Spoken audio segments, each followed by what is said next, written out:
आम ओडिशार जलखिया दोकान मानकरे प्रसिद्ध खास्ता गुलुगुला ता साथीरे गरमा गरम घुगुनी खाइबाकू पूरा ठेला पेला। उपरटा पूरा मुसमुसिया हेले भितरटा भारी नरम, मजा आसीजिब खाइले गरमा गरम। अटा चीनी खास्ता दिया गुलुगुला खाइथिबे निश्चय आपण, किंतु आज मु मो शैली रे बनेइबी स्वाद लागिबो 2 गुण, स्वास्थ्यकर हबो 6 गुण। बिना चीनी बिना अटारे खास्ता गुलुगुला ता सहित गोटा बुट घुगुनी पूरा जमी गला। दर्शक बंधु समस्त को करुछि मो प्रणिपात।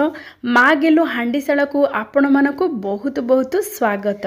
बिना चीनी बिना अटारे खास्ता गुलुगुला आसंतु करिबा प्रस्तुत। दर्शक बंधु आज आमे प्रस्तुत करिबा खास्ता गुलुगुला बिना अटारे। आउ सबुठ स्वास्थ्यकर आमर देह पई होची मांडिया। आमे आज मांडिया रे खास्ता गुलुगुला प्रस्तुत करिबा। सेथि पई एठी मु नेइची गोटे गिना मांडिया। आपण माने सबु जिंस मापी कि नेबे, बहुत बढ़िया रे प्रस्तुत हबो। गोटे गिना मांडिया पई मु एठी नेइची अध गिना सुजी।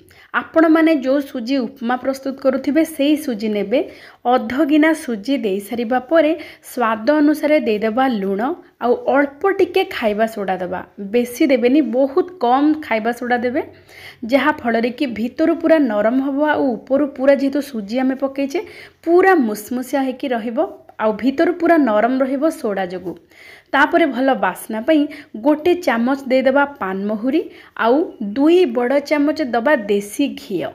देखंतु आज आमे जहा भी व्यवहार करूचे आमर गुलगुला पई पूरा पूरी देह पई बहुत भल। आमे देसी घी रे भल भाबरे ताको एमिति कोन करबा ना मिसई देबा।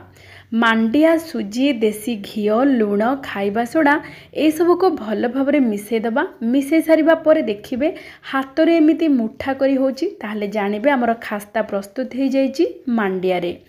एबे आमे ताको टिके कड़कू रखीदेबा। एबे देखंतु जो गिनारे आमे मांडिया नेथिले सेई गिनारे अध गिना नबा गुड़। आमे एठी चीनी रो व्यवहार करबानी, गुड़ जेतिकी नबा सेतिकी नबा पानी। जेहेतु अध गिना गुड़ मु नेइची, अध गिना पानी एथिरे दे देबा गोटे पात्र रे। तापरे ताको फुटिबाकू छाड़ी देबा मध्यम जाल रे 2-3 मिनिट पर भल भाबरे जेतेबेले फुटी जेबो सेई पर्यंत आमे फुटेबा। देखंतु 2-3 मिनिट मध्यम जाल रे फुटी गला परे गुड़ आ पानी भल भाबरे फुटी गलानी, आ गुड़ भल भाबरे ए पानी सहित मिसी जाइची। एबे आमे कोन करबा ना, ए गरम गरम पानी को आमे मांडिया गुंड रे दबा। एमिति फुटंता गरम गरम पानी मांडिया आउ सुजी रे मिसिले कोन हबो ना, मांडिया पूरा पूरी नरम ही जिवो, आउ सुजी मध्य पूरा पूरी नरम ही जिवो, जहा फଳରେ कि हमरो गुलुगुला पूरा पूरी नरम हेकी प्रस्तुत हबो। आउ जेहेतु आमे सुजी देइचे ऊपरटा पूरा पूरी मुसमुसिया हबो, आउ भितरटा पूरा पूरी नरम हेकी प्रस्तुत हबो। आपण माने जेतेबेले अट्टारे प्रस्तुत करूचंती खास्ता गुलुगुला, तेबे आपण माने कोन करंती ना, साधा पानी बा नॉर्मल पानी देकी आपण माने गोळांती बा चकटंती। किंतु मांडिया रे जेतेबेले प्रस्तुत करिवे खास्ता गुलुगुला, सेतेबेले पानी को भल भाबरे फुटेकी एमिति देबे। आपण माने चीनी बिल्कुल देबेनी, गुड़ देबे, तार स्वाद बहुत बढ़िया रहिबो, आउ देह पई भी बहुत भल। एमिति मांडिया गुलगुला निश्चय आपण माने घरे प्रस्तुत करंतु, देखिबे स्वादटा पूरा पूरी जलखिया दोकानर खास्ता गुलुगुला ठु भी 2 गुण रहिबो। एबे देखंतु ए सब को भल भाबरे आमे मिसई देइचु। देखंतु एठी भल भाबरे हमर प्रस्तुत हो जाइची डो। बेसी पानिया नुह कि बेसी टाइट भी नुह, आपण माने पूरा माप अनुसार करिवे, बहुत बढ़िया भाबरे प्रस्तुत हबो। ता माने जेतिकी मांडिया नेबे तार अधा नेबे सुजी, आउ सेतिकी गुड़ सेतिकी पानी, आउ लूण स्वाद अनुसार, खाइबा सोडा अल्प टिके, पान महुरी गोटे छोट चामच, आउ देसी घी 2 बड़ चामच। एतिके मात्र सामग्री रे बहुत बढ़िया स्वादिष्ट गुलगुला एबे आमे प्रस्तुत करिबा। जेहेतु पानी पूरा पूरी गरम थिबो, आपण माने हाथ रे न गोळे कि चामच सहायरे रे धीरे धीरे गोळेबे, आउ देखिबे धीरे धीरे पूरा पूरी नरम गोटे पूरा पूरी नरम डोटे प्रस्तुत हे जिवो। तापरे आमे तेल को गरम करबा को छाड़ी दबा। तेल को मध्यम जाल रे गरम करिवे, आउ कड़े टिके गभीर कड़े नेबे, आउ टिके अधिक तेल देबे, जहा फଳରେ कि गुलुगुला भल भाबरे बुड़ी की रहिबा दरकार। एठी देखंतु तेल मध्यम जाल रे भल भाबरे गरम हे गलानी। आमे कोन करबा ना, ई जो मांडिया रो डो ସେଥିରୁ ଛୋଟ ଛୋଟ ଗୁଳା ବାହାର କରିବା। ଏମିତି ହାତରେ ଟିକେ ଚାପିକି ତାପରେ ଆମେ ଏଠି ଗୁଲୁଗୁଲା ପ୍ରସ୍ତୁତ କରିବା ପାଇଁ ତେଲରେ ଦେଇଦେବା। ଏବେ ଯେତେବେଳେ ଆମେ ଛାଣିବା ସେମିତି ମଧ୍ୟମ ଜାଳରେ ହିଁ ଛାଣିବା। ବେଶୀ ଅଧିକ ଜାଳ ଦେବେନି କି ପୁରା ବି କମ୍ କରିବେନି। ପୁରା କମ୍ କଲେ କ'ଣ ହେବ ନା ଗୁଲୁଗୁଲା ତେଲ ଟାଣିଦେବ। ଆଉ ଯଦି ଅଧିକ ଜାଳ ଦେଇଦେବେ ତାହେଲେ ଉପରଟା ପୋଡ଼ିଯିବ ଆଉ ଭିତରଟା ଭଲ ଭାବରେ ସିଝିବନି। ଏବେ ଦେଖନ୍ତୁ ପ୍ରଥମ କଥା ଆପଣମାନେ ଗୁଳା ସବୁ ଦେଇସାରିବା ପରେ ଗରମ ତେଲରେ ମାତ୍ର 1 ରୁ 2 ମିନିଟ୍ ପାଇଁ ତାକୁ ଛାଡ଼ିଦେବେ। ବିଲକୁଲ ଚଟୁ ପିଠା ଖଡ଼ିକା ଲଗାଇବେନି। ତାପରେ ଦେଖିବେ ଟିକେ ବାଦାମୀ ରଙ୍ଗ ଯେତେବେଳେ ହେଇଯିବ ଧୀରେ ଧୀରେ ଆପଣମାନେ ଗୋଟେ ଚାମଚ ନେଇକି ଧୀରେ ଧୀରେ ଓଲଟ ପାଲଟ କରିବେ। ଦେଖନ୍ତୁ ଆମେ ଛୋଟ ଛୋଟ ଗୁଳା ଦେଇଥିଲେ ଫୁଲିକି ପୁରାପୁରି 2 ଗୁଣ ହେଇଯାଇଛି, ଡବଲ ହେଇଯାଇଛି ଗୁଲୁଗୁଲା। ଆଉ ଧୀରେ ଧୀରେ କେମିତି ଫାଟୁଛି ଦେଖନ୍ତୁ। ଏମିତି ଟିକେ ଟିକେ କ୍ରାକ୍ ହୁଏ।